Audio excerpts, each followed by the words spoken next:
town's too divided. All the government officials are tired of listening to it. They start something and then they kind of ease up on it and then they forget about it. Then a new person comes into town and starts the whole thing over again.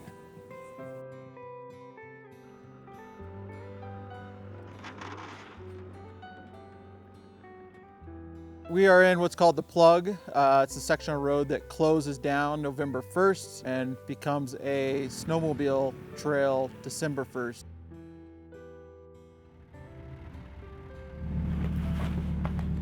It was New Year's Eve, 1994. You know, I was new to town, didn't know a soul. It took taking the job bartending. That was the big tack. Oh yeah, this is the last year they'll have that. Next year they'll have that Plug open.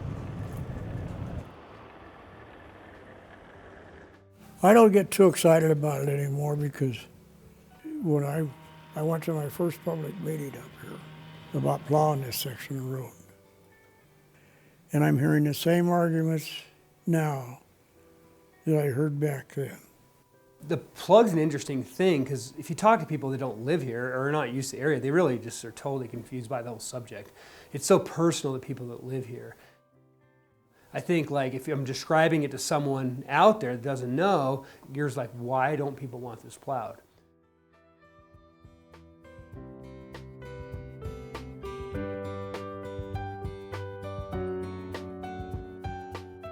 Kirk City, Montana has an elevation of 7,600 feet. It sits high in the mountains to the northeast of Yellowstone National Park, and in the summer, the town is a bustling tourist hotspot. In the winter, it is the end of the road. There's only one way in and one way out. Since the 1980s, the town has grappled with whether to plow a mountain pass to the east that would connect the community with Cody, Wyoming, and open up Yellowstone to through traffic in the winter. Known locally as the Plug, this stretch of highway extends 9 miles and goes unplowed in the winter, becoming a snowmobile trail. Cook City in general has most reliable snow in Montana and the region. We get a lot of snow around here, and snow sport industry does really well. We're known for it, you know, and easy access to it. Summer's kind of like a no-brainer. Like it's Yellowstone Park entrance. People come from all over the world. I think the allure for me and like a lot of people is like the wildness. It's just kind of undeveloped mountain town with easy access to the mountains. Talk about Cook City and what we're known for. You watch a TGR film and you watch like 10 TGR athletes riding snowmobiles up the highway to go out riding all day. It's pretty freaking cool and people love it. When I moved here, like I knew, like there's no cell phone service. Thursday I'm going to town. I'm gonna pick up a lot of supplies for the store, and that's what I knew what I was getting into when I got here. Yeah, I mean, basically I built my dream business down here, you know. For years I wanted to build backcountry ski huts for people, do avalanche education. Running Beartooth Powder Guides, the people that come from the cities, San Francisco, New York City, Seattle, they love this place. And they love it because their cell phones don't work and they can turn work off. And they love it because it's a dead-end town that they can go right up Main Street and right into the mountains with easy access. We're going to operate on leans. If we need to, we'll be on the road the whole time, so I don't expect anything's going to be weird. I think there's a value in the Plug that's just not understood by people that aren't mountain folk. Like if you're mountain folk and you like getting in the mountains, the Plug is the coolest thing ever. I think what everyone needs to realize is there's a lot of people who live here for the remoteness and the easy access to the mountains to go skiing, ice climbing, things like that. And so I think like the difference in attitudes on that is where we kind of strike an imbalance in like people's opinions on the road. Everyone's here for a different reason, and I think that in lies some of the problems because everyone has like a different vision on what they would like to see. The first thing I do when I wake up in the morning is to walk out through my living room and pull the curtain back, look at the temperature, see what kind of day it's going to be. And I can look at this mountain right out here. It's over 9,000 foot tall. When I first moved here, it was a lot wilder then than it is now. There was some hippies hanging out here in the middle 60s. The hippie culture was alive here. And I hear tales from the days before that, well, Hemingway came up here to do his drinking. The Cook City's got a rowdy reputation. You know, it was a mining town. Everything somebody tries to do up here, there's a fight about it. The mine, developing that mine in the 1980s, so he almost got that mine going. And, well, that was, people were ready to kill each other. It was bad.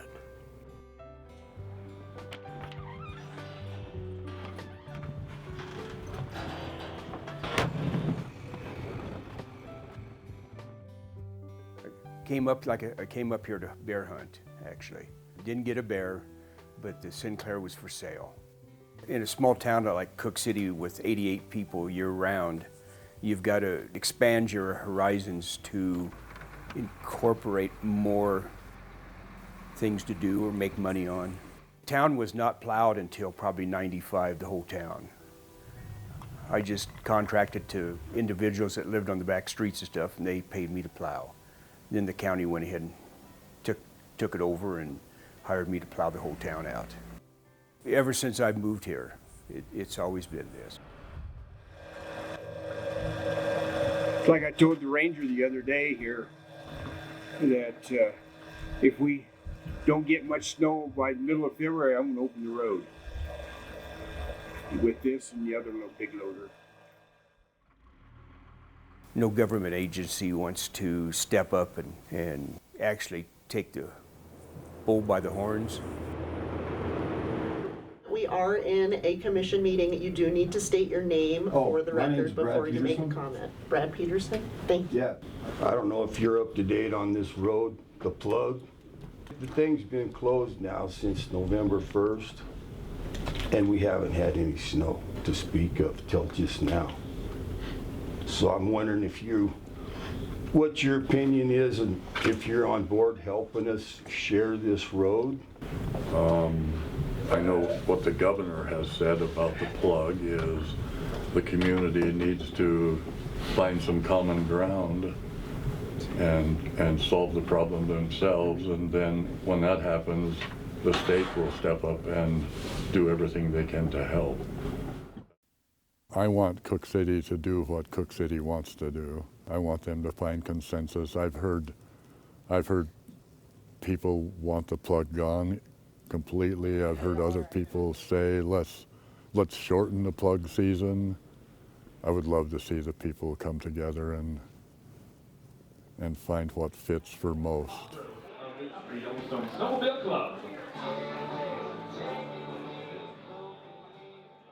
When it comes to land use and issues that affect people's property and their ability to make a living, the answers to those questions have to come from the people. That's how I look at it. It can't come from the courthouse down.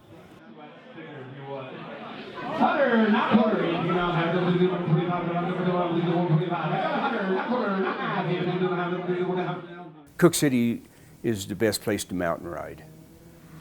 I mean, there's issues once in a while with avalanches, but you have that with skiing or snowmobiling.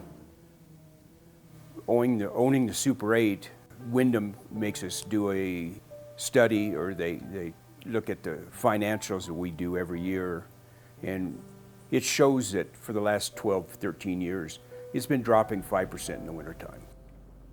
You gotta have people come in and bring you business, even if they just come in for breakfast, lunch, or a dinner or something. Just drive through helps. It's not gonna impact the town for the first 2 or 3 years. People's gonna have to know it's open and learn about it. I think after 4 or 5 years, being publicized, I think it would have a good chance of bringing a lot more people in. The lack of snow this year has definitely shown us that we can't just be snow dependent. We have to diversify some way. We have the least amount of snow and the coldest temperatures we've ever seen. Never have I seen a septic line freeze. It was difficult to find because it was under 4 inches of solid ice. Being as isolated as we are, we have to know how to do it. You got to be prepared for how isolated it feels sometimes. Well, there's the problem. It reminded me a lot of growing up in Jackson back in, in the 70s. It made a big impression on my life, and I kind of wanted to go back towards that. We've had some guests, but with the lack of snow, a lot of cancellations come with that. We don't have any snow. But anyway, he was talking, he said his group of guys from Canada that was going to be with him actually went to Island Park because they got more snow than we do. Isn't that crazy? It's such a weird, I don't know, weird year. We have a lot of people checking in with us hoping to get some snow, but I know that we'll be catering to some people in about a week and a half, and that'll be the first real renting we've had this winter.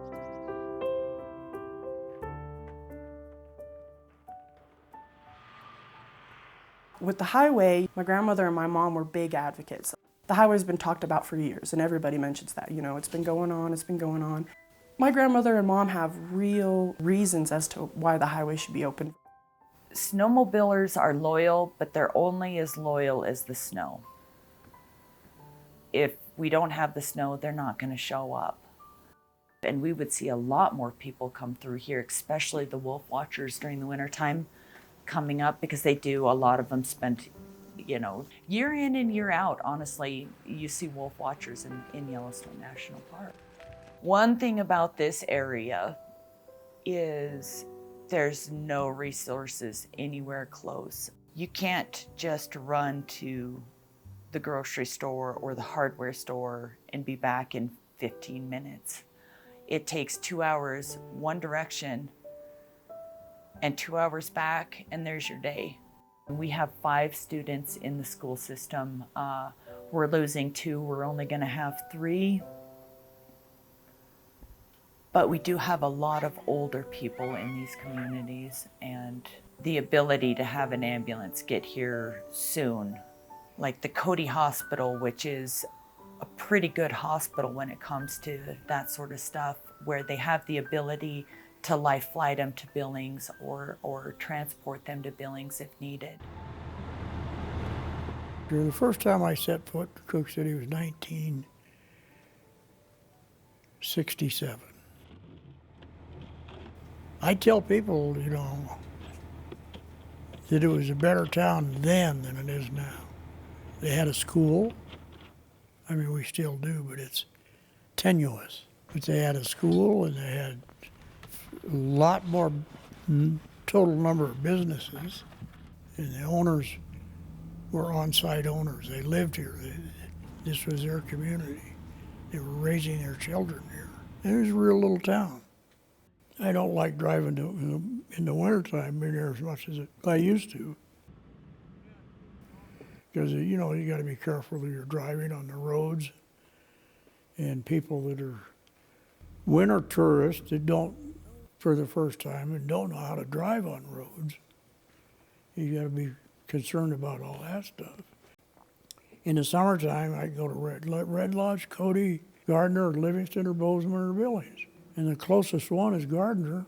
Gardner's only got about 1,000 people, and I don't think they have a pharmacy anymore. They used to have a drugstore. If it was possible for you to drive to Cody in the winter, would you do it? Would you? I would. They got a Walmart. That's the magic word, Walmart. Well, I don't know.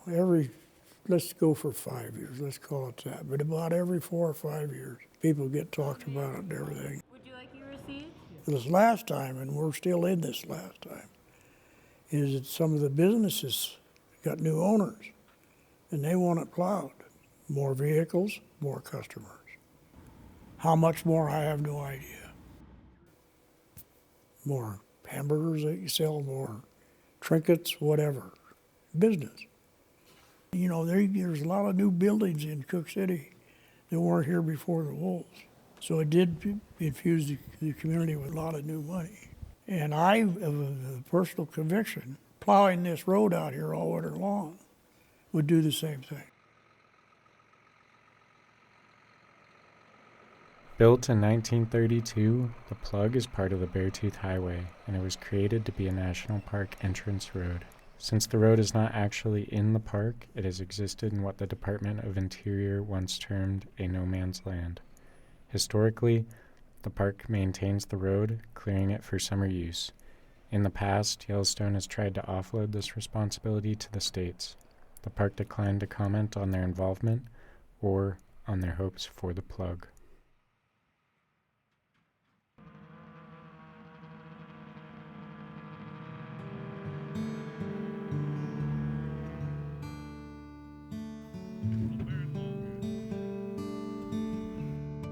So this is our Round Lake warming cabin. So we have this up here in the winter time so that snowmobilers and skiers can come in and warm up, get the fire going inside. We're not going to advocate what's best for Cook City, like economically, is it best to plow it or not?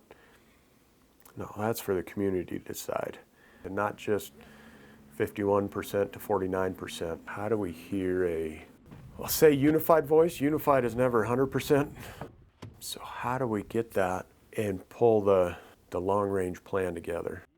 To get a plan in place, like if we, the agencies, and it's not just us, but decision was made by the various players, hey, we want to plow the road. Let's go forth with this. What does that look like?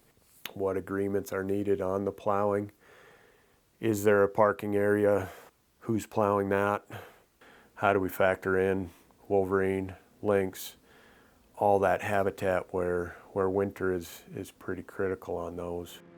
To plow this, I could anticipate 5 years potentially to get through everything with no impediments, no roadblocks in there, with just a focus on it.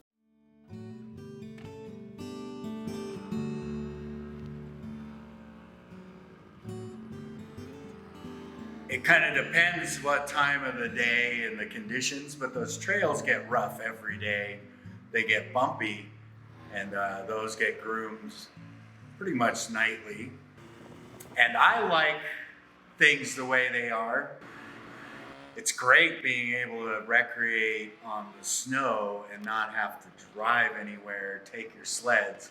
Everything is accessible from my house. You go out on the highway about 2 miles and then take off on the highway up onto the Forest Service roads. And it's just unfortunate. I think we could have planned better, because we would have a parking issue in town here if that road was open and everyone was driving all the way to Cook City, because they're bringing big trailers. There's a lot of us around here that do well in the winter. And changing the dynamics, the access for snowmobilers could really change like how much tourism we see here. We have on a busy weekend in Pilot Creek, where the Plug starts on the east side, up to 50 or 60 trucks and trailers. And that has to be accounted for, because on a busy weekend, we have enough trucks and trailers in Cook City where you can't find parking anywhere. So if you take and add another 50 or 60 to that, it's just a total mess. I'm part of the Snowmobile Club. We groom around here. Work really hard to keep the trails smooth.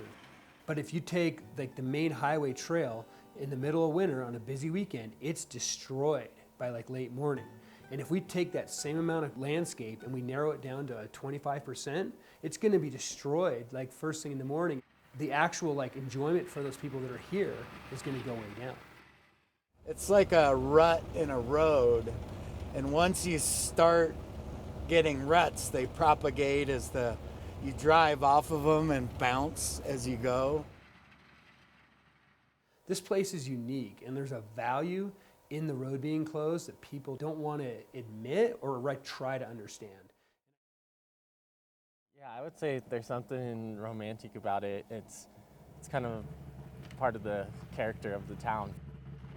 I really enjoy the aspect of snowmobiling up here. I was going to make a joke that it loses its charm, but no, it's pretty cool. I always am grateful to be here and that we can get to it so close. Like our friends from Bozeman have a 3.5 hour drive about, right? Yeah, maybe more.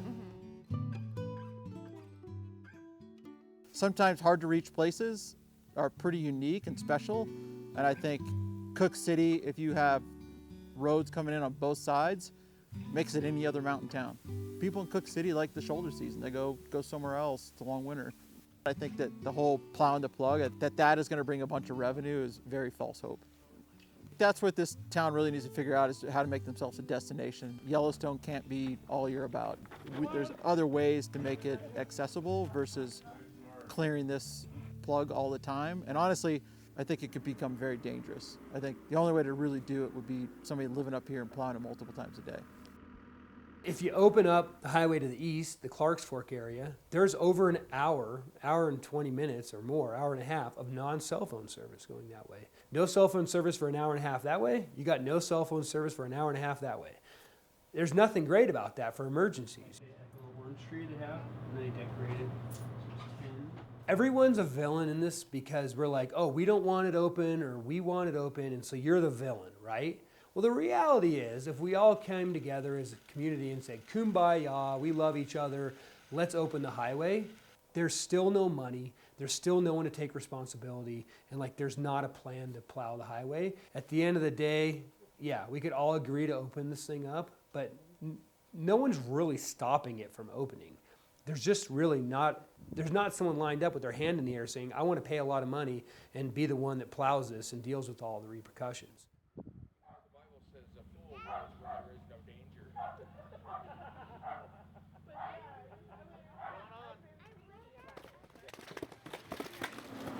The Cook City School acknowledges we are in the Aboriginal lands of the Apsalika people.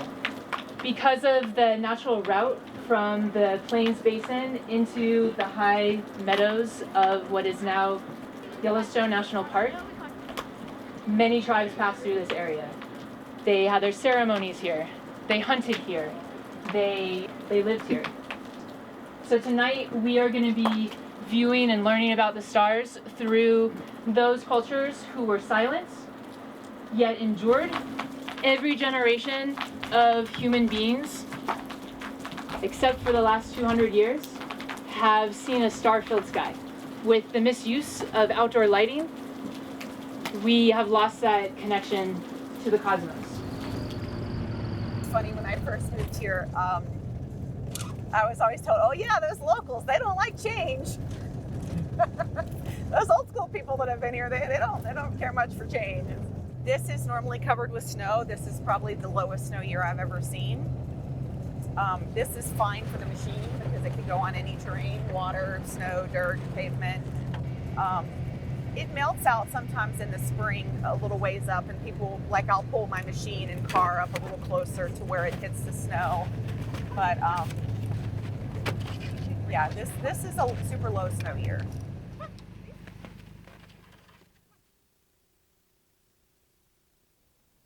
I would not take a sled on that trail right now. You know, there's a mile of kind of flat that typically melts out pretty quick. And right now that's just not accessible. We had so little snow. I drove over. It was surprisingly not there. I think from the state line for 6 miles, I could see the yellow line. And it's not for vehicle use, just snowmobile use only. Doesn't start snowing until a later date. The season is changing. It's not as severe. It's shorter. Climate change is affecting everything, but people don't realize it. I also think that snowmobiling is, the sport is shrinking somewhat instead of expanding. People up here are experiencing climate change in our daily lives. You know, we don't get the snow or the moisture that we used to get, the accumulation. Someday this may get shoved down our throat. Maybe someone's going to open this highway and they're just going to plow it. And we're like, that's not good enough for us. Although I don't want the road open, I also know that I'd like to live in a community where I don't fight with my neighbors all the time about something. And I think there's a compromise in there. And I think, like, we all need to work towards a compromise, and you know, if people want the road open that badly, then I think we need to work towards a solution for the community so the people that have concerns about it being open are all right with letting it be open. So you have, like, open it, close it, or open it with concessions, meaning open it with parking areas, up in the forest so that we have trailheads for people to park at, parking areas to increase parking in Cook City. If we open this highway, if you create a process where people have to cross a highway where people are going 60 miles an hour with a snowcat, with snowmobiles, all of a sudden that changes like the dynamics of everyone's enjoyment and safety around Cook City. Again, you got half and half. Half the town wants it, the other half doesn't. Is Cook City ready? No, we don't have enough parking. In the middle of summer, we don't have enough parking. Most problems in this world could be, they're not all of them, but a lot of them, I'll put it that way, can be resolved if you want to throw enough money at it. But those are not game changers. Those are a problem to be resolved. That's what we have our minds for. With the road issue, it was one side against the other side, and our town's just too small to deal with that. It just allows us to be able to stay open all winter too. We certainly ought to be able to accommodate everybody's wishes. But it does take some considerable amount of work. I could be definitely convinced to plow, legally plow it, in some of these shoulder seasons to make it accessible. But at the end of the day, like, what's the point? Like, there's nowhere to eat in Cook City right now. And I think that in the end of the day, it'd be nice to kind of work as a community to like solve the problem and to like come and listen and say, hey, you're not wrong. Like I'm hearing you, I'm listening to you, and like let's sit down and find a solution. And I think the sooner that the community can be like, hey, you're not wrong, let's find a solution, like let's start working together, then these things can improve, the community can improve. To build parking lots, to build trails, takes time. And I think a lot of people aren't willing to put that time and that patience into the process. And I think my hope is that people will be like, look, this is the long-term health of this community. It's not like a one and done. Like, let's do it right and work towards a solution.